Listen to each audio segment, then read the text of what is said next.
Happy Friday, you guys. Good morning. We are doing another walking and talking video. I love walking and talking, y'all, but I usually have no one to talk to when I'm walking, so I figured let me just talk to you guys. But today's Friday. I'm so happy. Bitch, the weekend was taking way too long to get here, but I figured what better way to kind of vent and use this as a therapy session to talk about something that I've been going through, which is wedding planning. Yay! I'm so thankful that I get to say that I'm able to plan a wedding in America, that, I found the love of my life and all the things, but bitch, if you know anything about wedding planning, you would know that this shit is so stressful. But we are planning a micro wedding. So, it shouldn't be that bad in theory, right? But you would be surprised.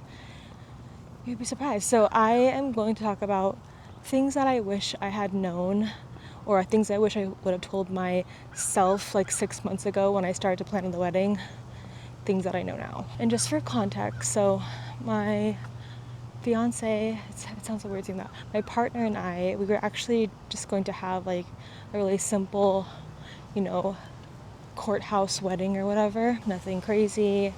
And then my mom she didn't convince us, but she just kind of told me how, my grandma's not getting any younger, all the things. If we're going to spend money anyway, we might as well just have like a micro wedding. So this micro wedding somehow is almost $10,000.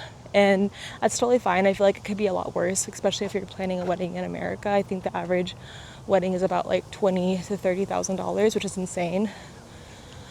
And if you ask me, I want to just have like a courthouse wedding and then have a bigger celebration in the Philippines where labor is cheaper and whatnot. But anyway, so that's what we're doing. We're doing a micro wedding. And with that, we are pretty much DIYing everything.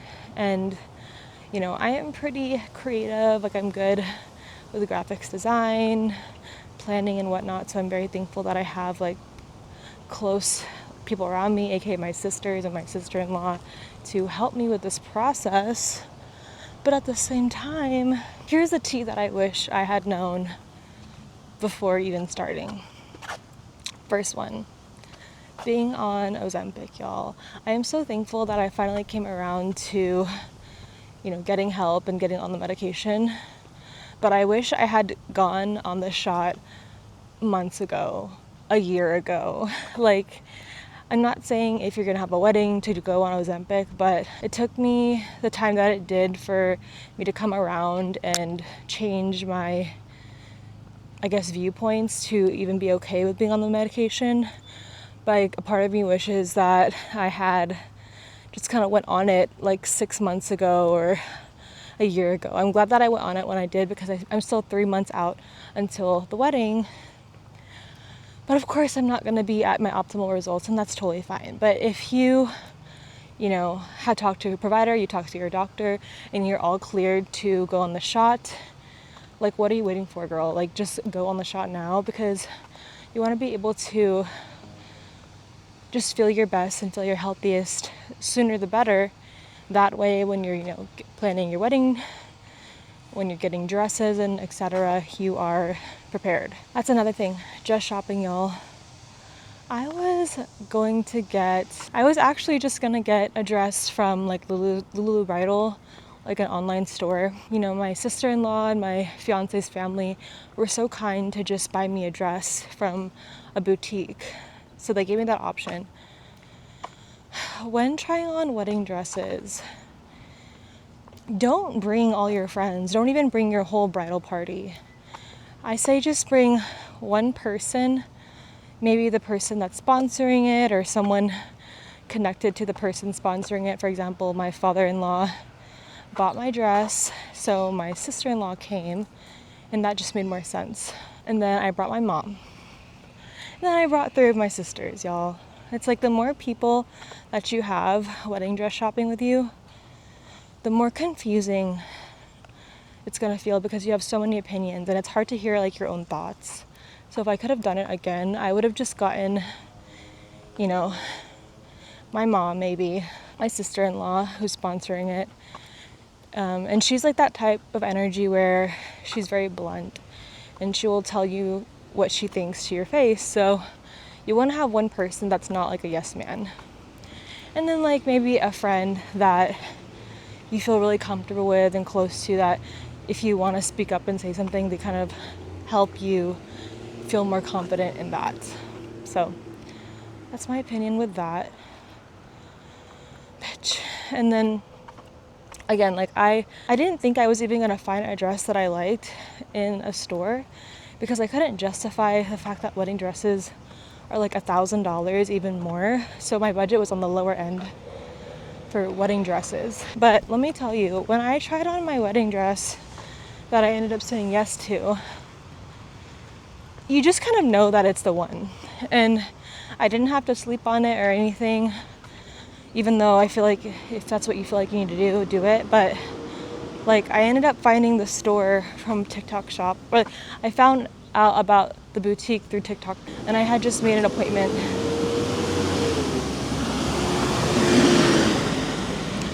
I made an appointment like that morning. I went there that afternoon. It's funny because my fiance and I were in like a little predicament before the appointment, and I canceled the appointment. Long story short, we ended up figuring it out, and then I was able to put the appointment back on. So I had went there, and then whenever I went in there, it was the first dress that I saw on the mannequin, and I was just like, I had a feeling, I was like, that's my dress. But then of course I tried on a million different dresses just to make sure, and the girl that was helping me, her name's Star, she was super cool. She kind of had a feeling that I was leaning towards that dress, so she let me try that on last. So after trying on all these other beautiful dresses, I tried on, the dress that I was eyeing, and then I just started like getting really emotional, and and mind you guys, my weight, I'm so thankful for the weight that I am in now, but I don't feel the most confident in my current size. So it was like I didn't think I would find a dress that I liked. So when I was wearing it, I was emotional because I actually felt beautiful. I felt like a princess. And it's so funny because I thought that I was going to get a form-fitting, mermaid long, like, body shaping dress. But the dress that I went with is more, it's like very princessy, ball gown, A-line dress, because, it's like you only get to feel that way like a princess once in your life, and you have your whole life to just, feel sexy in like a form-fitting dress. So shit, I gotta go back because I have work in like 10 minutes, but let me turn around. I ended up going with that, and the dress that I got, it was like $400 off if I had gotten it that day, and it was like a Cinderella moment because I didn't have to pay for it, and I'm so thankful. And get the dress. If you find a dress that you love, just get it. Like, those are one of those things that you can save money on it, of course, but if you actually feel beautiful in it and you know that you're not gonna regret it, and you can always sell your wedding dress. I feel like people don't talk about that because they don't want to sell their wedding dress, but I don't see an issue in selling your wedding dress and, stuff like that. So, and with that, it's like during the wedding, I'm going to be wearing that dress the whole night. I'm not going to change into a reception dress because that just doesn't make any sense to me. Why are we going to spend $1,000 on a dress to only wear it for like an hour for the ceremony? Invitations, y'all. So me being the DIY girly that I am, I was getting quotes for the invitations that I wanted through various independent sellers, people on Etsy, people locally that have like a letterpress machine. And the design that I want is nothing crazy. I just wanted something with texture, like embossing, letterpress, like pretty much anything of that sort. And when I was getting quoted for like 17 invitations, they're charging me like $200 to $300, which I totally get it. It's like the wedding business. And even if you try that whole thing where you look up invitations and omit the whole wedding keyword, they're still expensive because letterpressing is expensive. So I was like, okay, fuck this. I'm not going to get a letterpress thing. Instead, I'm going to get a $200 printer, a photo printer that I've been wanting, and I'm just going to DIY all these invitations. Long story short, you guys, if you could just afford it, just get the RSVP and the actual invitations made and then DIY everything else, meaning order the envelope from Amazon, order the little embellishments from Amazon or Etsy, but you do not need to. Like, DIYing the invitations are a lot harder than you think, especially if you are like me. Like, printers are so finicky, and whenever you're dealing with different sizing, it's gonna give you more of a headache, unless you're like a graphics designer and you know what you're doing. So I think invitations are one of those things that, you know, get them made.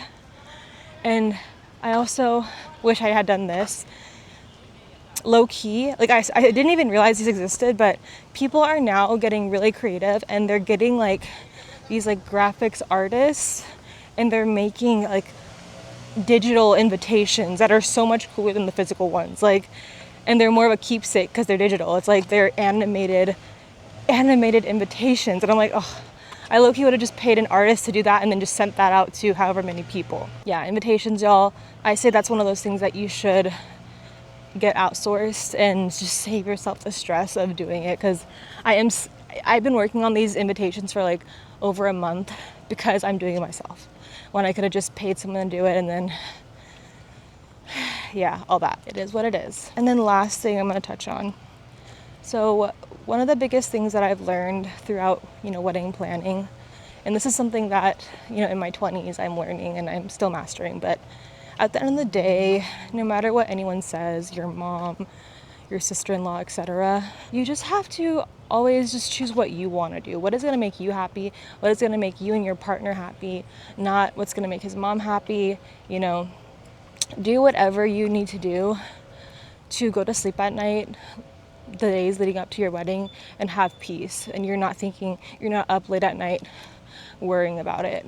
For example, I grew up in a very religious, Filipino religious church. So everyone in my family, they still attend that church, and we're still very much connected. I'm not, but growing up in that type of very Christian community, and I'm also from the South, there's like this obligation to use our family pastor, right?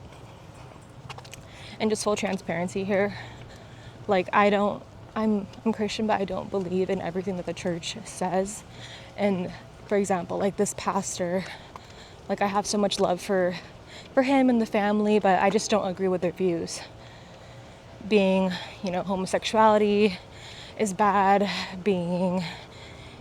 if you're intimate with your partner before marriage, you're going to hell, etc. So my parents were saying, you know, even if you don't believe in our views, like, you know, we have like an obligation to go with him because he's like been in our lives for 20 plus years. But it's like this is so funny, and this is really transparent, but I remember my partner and I, in the beginning of us dating, we like went to a service at church, and he was preaching, and he was saying something along the sort of like, if you ever are intimate with your partner before marriage or whatever, like you are both going to hell and there's no going back from that. And it was just like like, I think he was just trying to convict us, but it just was more of like a scare tactic, and I didn't really feel the love of Jesus. And it's a lot of sermons like that he preaches that, you know, it works for some people, but I don't know, it just puts a bad taste in my mouth.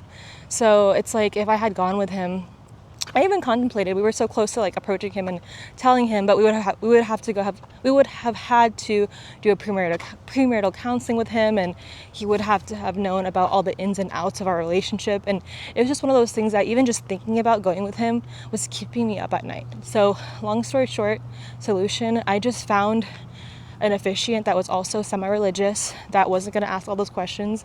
We could still do a premarital counseling with him. And it just was a matter of money. You know, we just had to pay a little bit more, but I have peace of mind knowing that our officiant is a nice man that doesn't want to do anything else but marry us. And, you know, everything else, that's between us and God, right? So I'm so thankful that I went with that decision, even though there are people in our wedding party that have expectations of us to go with this pastor, who are probably like, why isn't she going with that pastor? Guess what? I don't give a fuck. I really don't care. And my peace of mind is worth more than living up to the expectations of my parents and other people. So that's my biggest takeaway. And that's like the energy that I have going into our marriage, going into the wedding. And I'm not saying that I'm just not going to listen to the ones that love me, but I'm going to listen to them, but also lead with my spirit and my heart and my mind. So I hope this video is able to help somebody.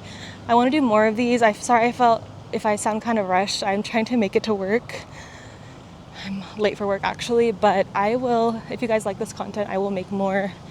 And I really want to help those that are planning their wedding and that are trying to, be who are on their fitness journey and whatnot. So leave some comments down below of what you want me to talk about, and I'll see y'all next time. Bye.